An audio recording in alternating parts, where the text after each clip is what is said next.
नमस्कार दोस्तों। तो स्वागत है आपका इजी टू लर्न में। तो मैं इस लेक्चर में आपके साथ सॉल्व आउट करने जा रहा हूँ थेवेनियंस थ्योरम के ऊपर का एक एग्जाम्पल। चलिए तो फिर उस एग्जाम्पल को समझते हैं और सॉल्व करते हैं थेवेनियंस थ्योरम के थ्रू। तो दोस्तों ये रहा वो एग्जाम्पल जिसको मैं आपके साथ इस लेक्चर में सॉल्व आउट करने वाला हूँ बाय यूजिंग अ थेवेनियंस थ्योरम। ठीक है, चलिए तो फिर पढ़ते हैं दोस्तों इस एग्जाम्पल को, और क्या करना है इस एग्जाम्पल में वो समझते हैं। Find the current through the 10 ohm register. मतलब कि इस नेटवर्क में हमको क्या करना है दोस्तों, ये वाला जो करंट है, मतलब कि ये देखो इसमें से जो करंट फ्लो हो रहा है इसको मैं आई नाम दे देता हूँ। ठीक है, तो ये वाला जो करंट है उसको हमें फाइंड आउट करना है इस सर्किट के लिए। ठीक है, चलिए तो फिर इस एग्जाम्पल को सॉल्व आउट करते हैं बाय यूजिंग अ थेवेनियंस थ्योरम। तो दोस्तों थेवेनियंस थ्योरम में हमने देखा था उसके स्टेप में कि कैसे हम थेवेनियंस थ्योरम के ऊपर का जो एग्जांपल है उसको हम कैसे सॉल्व आउट कर सकते हैं। तो उसके ऊपर के मैंने आपको कुछ 5 स्टेप्स बताए थे, तो उस 5 स्टेप्स से हम इस एग्जांपल को सॉल्व आउट करेंगे। ठीक है, तो दोस्तों पहली स्टेप क्या थी, मैं यहाँ पे लिख लेता हूँ। हमको पहले स्टेप में वीटीएच फाइंड आउट करना था by removing the load resistance. मतलब कि देखो अब मैं यहाँ पे आपके लिए टर्मिनल ए कर देता हूँ, यहाँ पे टर्मिनल बी, और ए वाला जो करंट है दोस्तों ए आई एल, और ये हमारा load resistance 10 Om.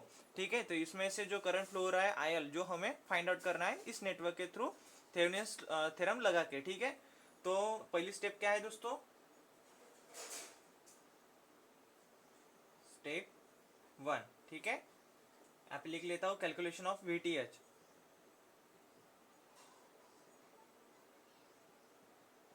Calculation of VTH. ठीक है, हमको वीटीएच फाइंड आउट करना है।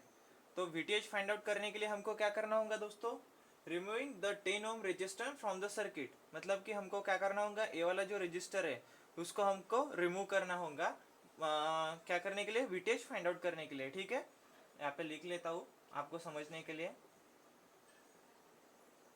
Removing the 10 ohm resistor from the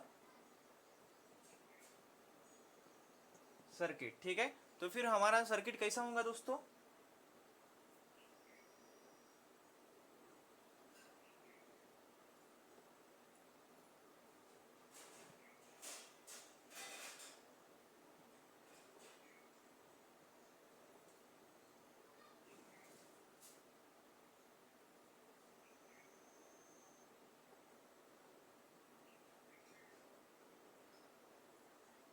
ठीक है ऐसा सर्किट होगा हमारा।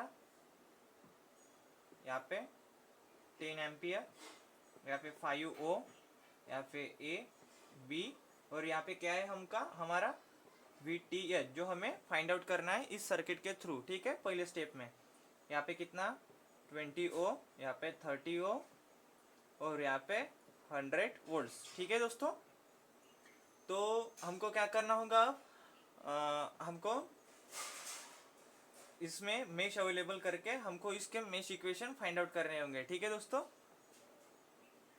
ऐसी मेश होंगे इस सर्किट में, ये वाली मेश नहीं होगी क्योंकि यहाँ पे ओपन सर्किट है। ठीक है, तो मैं इसको I1 नाम दे देता हूँ और इसको I2। ठीक है, अब देखो दोस्तों, applying KVL to the mesh 1।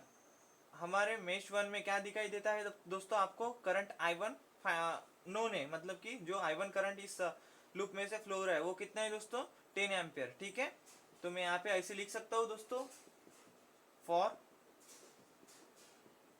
Mesh 1। ठीक है, पहले मेश के लिए क्या है दोस्तों, I1 इक्वल्स टू 10 एम्पियर। ठीक है, जो हमें यहाँ पे इस सर्किट इस लूप में दिखता है। ठीक है, तो अब हमको क्या करना होगा दोस्तों, मेश 2 में हमको केवीएल लॉ अप्लाई करना होगा। ठीक है, चलिए तो फिर लगाते हैं KVL law. Applying KVL to mesh 2।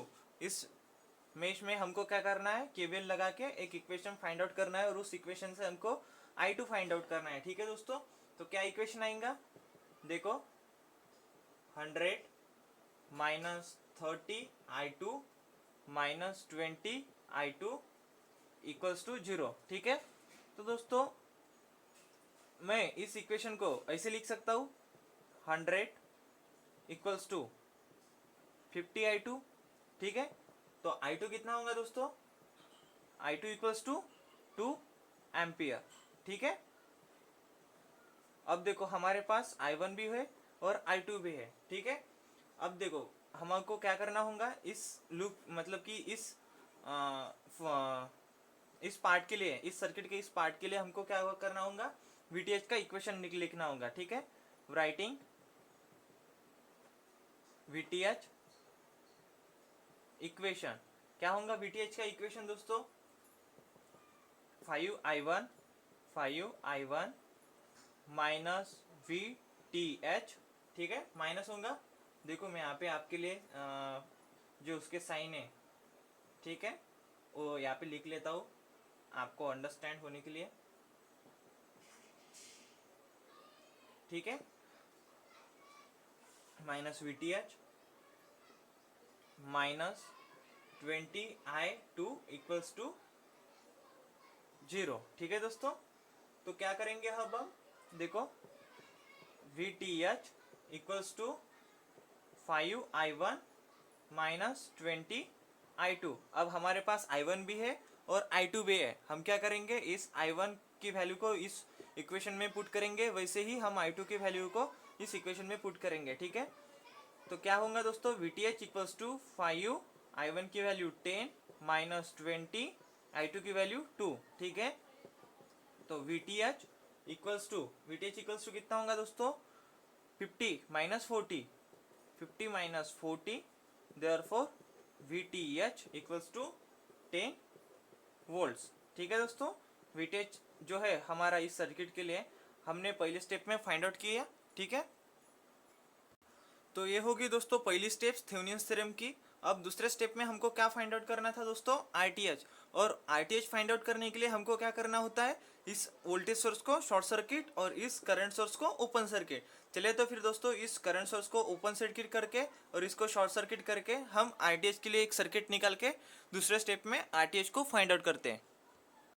जैसे कि दोस्तों मैंने आपसे कहा था कि सेकंड स्टेप में हमको RTH फाइंड आउट करना होता है, और RTH फाइंड आउट करने के लिए हमको क्या करना होता है कि करंट सोर्स जो है उस करंट सोर्स को हमें ओपन सर्किट में ट्रांसफॉर्म करना होता है, और वोल्टेज सोर्स को हमें शॉर्ट सर्किट में ट्रांसफॉर्म करना होता है। ठीक है, तो हमने उसको ट्रांसफॉर्म करके ये वाला सर्किट निकाला है, तो इस सर्किट से हमको RTH फाइंड आउट करना है। ठीक है, चलिए तो फिर RTH फाइंड आउट करते हैं। ठीक है दोस्तों, तो देखो इस सर्किट में RTH फाइंड आउट करने के लिए हम कैसे इस सर्किट में से RTH फाइंड आउट कर सकते हैं।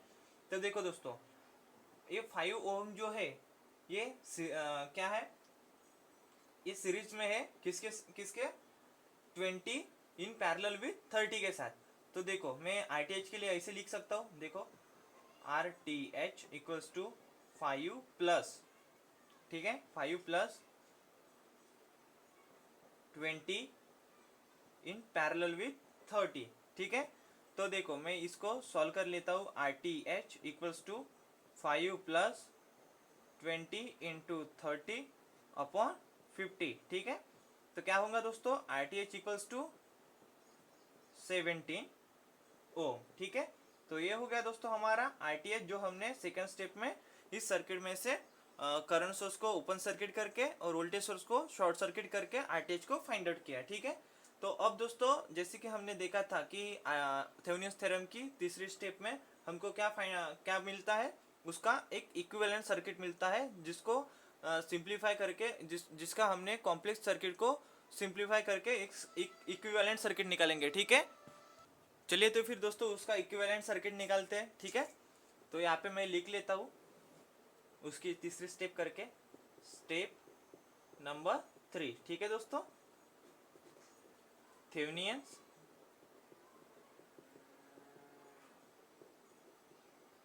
Equivalent circuit. ठीक है दोस्तों, थेवेनिन्स इक्विवेलेंट सर्किट, तो क्या होगा दोस्तों थेवेनिन्स इक्विवेलेंट सर्किट, एक रेजिस्टर होगा जो RTH, ठीक है, और ये हमारा लोड रेजिस्टेंस 10 ओम, और ये हमारा VTH। ठीक है, इससे क्या बनेगा हमारा थेवेनियन इक्विवेलेंट सर्किट। तो दोस्तों हमारा VTH कितना आया था 10 वोल्ट, ठीक है, प्लस माइनस, और RTH कितना आया है हमारा 17 ओम, ठीक है। और ये वाला जो हमारा लोड रेजिस्टेंस था जो कि हमारे ए और बी के टर्मिनल के अक्रॉस में कनेक्टेड था, मतलब कि अवेलेबल था, वो कितना था 10 ओम, ठीक है। और इसमें से जो करंट फ्लो हो रहा है वो कौन सा है IL। तो देखो मैं ऐसे लिख सकता हूँ, इस सर्किट में से IL करंट फ्लो हो रहा है, तो हमको क्या करना होगा दोस्तों, इस IL करंट को फाइंड आउट करना होगा by using this equivalent circuit, ठीक है। तो IL करंट हम कैसे सॉल्व कर सकते, फाइंड आउट कर सकते हैं by using a Ohm's law. तो इस सर्किट में दोस्तों ओम्स लॉ लगाओ, ओम्स लॉ मतलब कि I इक्वल्स टू V/R, ठीक है। तो वोल्टेज कितना है दोस्तों इसका 10 वोल्ट, ठीक है। और हमारा जो रेजिस्टेंस है देखो 17 प्लस 27 मतलब कि 27 एम्पियर, मैं ऐसे लिख सकता हूँ 17 प्लस 10, ठीक है। तो कितना होगा दोस्तों IL इक्वल्स टू, मैं यहाँ पे कर लेता हूँ, ठीक है, 10/27 0.37। तो दोस्तों IL करंट जो है 0.37 एम्पियर, ठीक है। मतलब कि जो हमारे इस सर्किट में जो 10 ओम रेजिस्टर में से जो करंट फ्लो हो रहा है इस सर्किट में वो कितना है 0.37 एम्पियर, ठीक है दोस्तों। चलिए तो फिर मिलते हैं दोस्तों नेक्स्ट लेक्चर में, धन्यवाद।